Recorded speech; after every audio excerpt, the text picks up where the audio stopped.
Lalagyan na pala natin ng battery itong ating project na solar generator at ilalagay natin itong LiFePO4 battery para mas makunat siyang malubat. Okay mga master, welcome back. Ayan,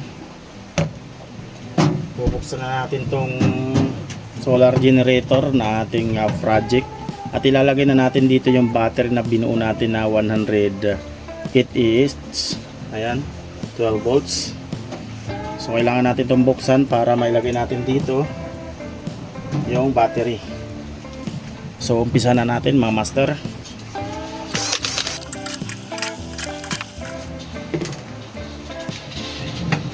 So yan.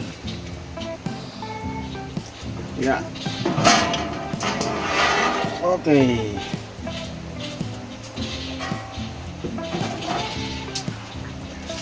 So yung mga master yung kanyang loob. Napakasolid na mga pyesa. Ayan, 1 kilowatt 12 volts Shandong inverter. Ayan, pure sine wave. So yung kanyang mga capacitor, medyo malalaki mga master. At ito yung kanyang MPPT na 60 ampere. Ayan, kanyang inductor. So yun yung kanyang toroidal transformer. At syempre dito sa baba, dito natin ilalagay yung battery. Ayan, dyan. Ayan. Yung battery niyan mga master, ayun, naka-charge.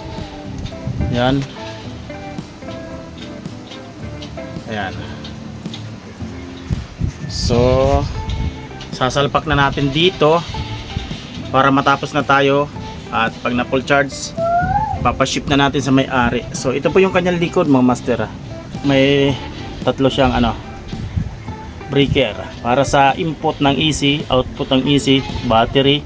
Tapos dito sa PV, solar panel, extra battery kung sakaling gusto mo magdagdag na battery. Yung outlet nya ng output ng AC 220 volts, at saka nandito rin, mayroon din dito AC output at saka AC in. Ayan. So salpak na natin yung battery mga master. So mga master, klasin muna natin ito para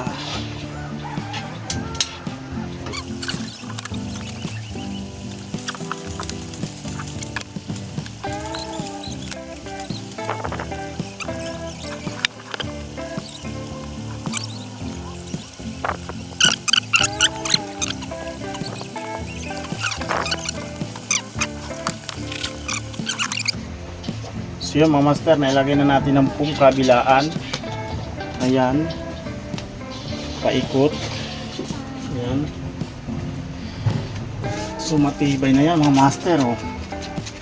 Hanggang siksik na siksik. Ayan, hindi nagagalaw yan. Okay, safe na. Tapos kabit na natin dito yung negative. Pangga pa. Yan. Lagyan natin camera ng konti para hindi masagi. Yan.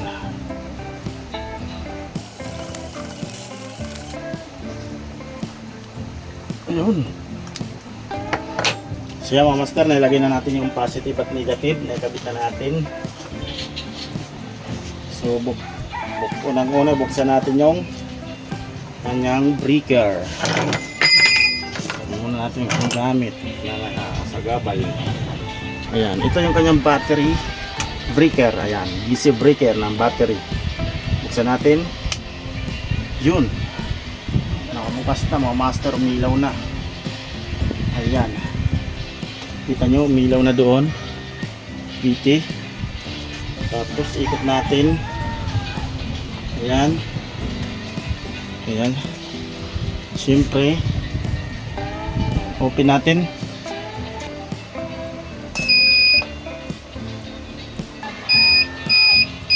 Yun, ayos mga master, battery move.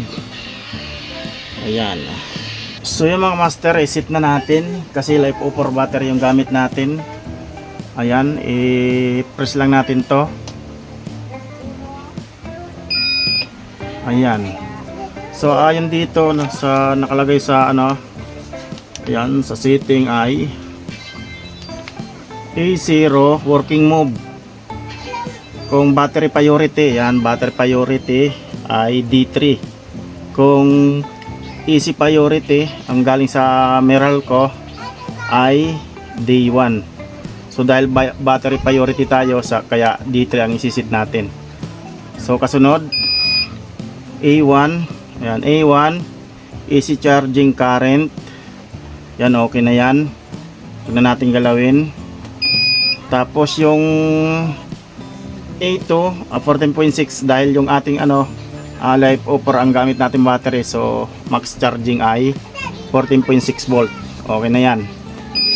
Tapos yung kanyang float voltage ay yan sa A3 ay lagyan natin sa 13.8 volts. Okay na yan mga master. Kasunod A4, ayan, sa A4 ay low voltage protection. So ang nakalagay dito ay 10.5 volts. Depende na lang sa inyo mga master kung tataasan nyo pa. So tama lang yan na 10.5. Okay na yan. So kasunod A5, yung A5 natin mga master, auto start output recovery voltage. So tama yan, 13.2. okay na yan. Tapos A6 main supply inverter supply voltage available and D3 move. Ayan, 13.2. Pwede na yan mga master, 13.2.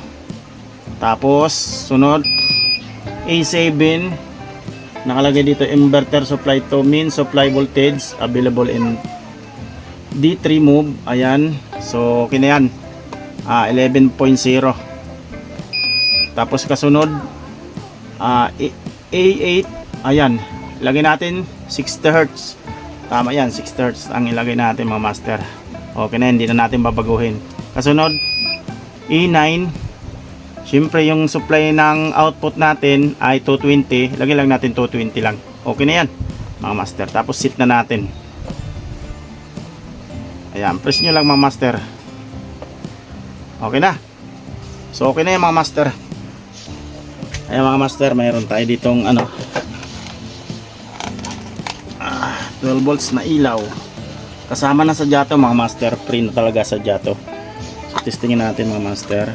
Ito po ay mayroong 3 watts. Ayan. Matipid na matipid mga master. So saksak lang natin dito kahit saan dyan mga master.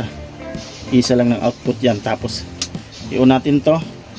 Tapos ayan, on din natin dito. Yun. So bali yung pring ganito mga master ay 4 na piraso. 4 din na bumbilya. So 4 to. At saka pwede kayo mag-charge dito ng cellphone. Ayan, dalawa yan, yung USB port para sa cellphone.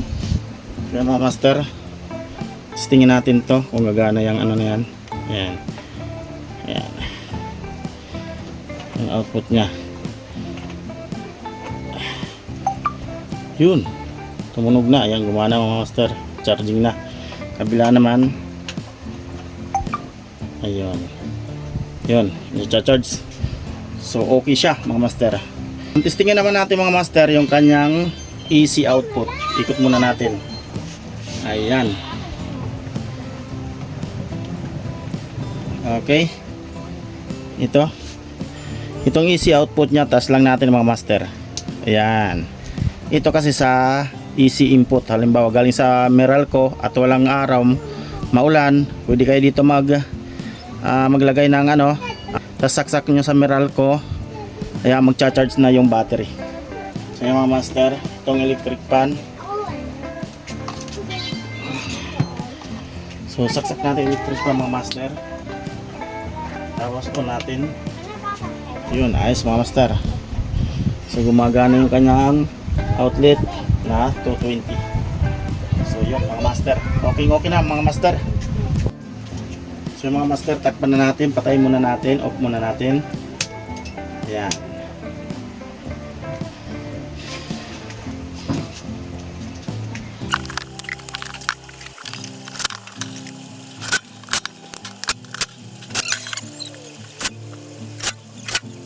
Okay mga master, Yan, tapos na tayo mga master. Tingnan ulit natin. Okay. Tapos on natin to. Yan, hintayin lang natin ilang seconds. Boom. Ay. Yun. Okay mga master. Ayos na siya. So ang gagawin natin dito mga master ay charge na lang natin sa solar. Tapos tingnan natin kung mag-charge.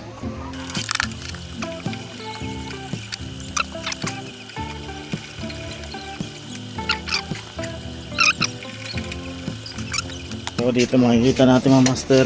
Yan, doon siya nakakonect sa solar. Ayan, may 200 watts siya mga master, pero kulang yan. Ang panama dito mga master ay mga 550 watts. Panama na yan. Kasi hanggang 840 watts naman ang pasok dyan na solar panel, dahil 60 ampere naman yung nakabuild in na charge controller na MPPT. So kahit pag magdagdag kayo ng battery, isa pang 108 ayan, pwede nyo isagad hanggang 800 watts or dalawang 400 watts. Bubuksan ko doon yung breaker mga master ng solar panel. Ayan.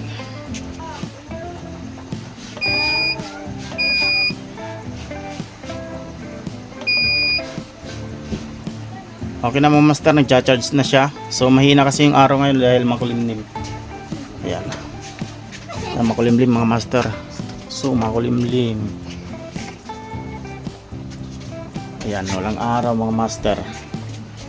So yung mga master, nagcha-charge na at ayos na lahat. Tatakpan na natin. At syempre bago natin to ipa-ship, full charge muna natin para pagdating sa may-ari ay full charge na siya. So dahil makulimlim ngayon, mahirapan tayo ma-full charge ito. Pangabukas sana umaraw. So hanggang dito na lang mga master. Maraming salamat sa inyong sulit na panonood dyan. Hanggang sa muli, mga ka-DIY.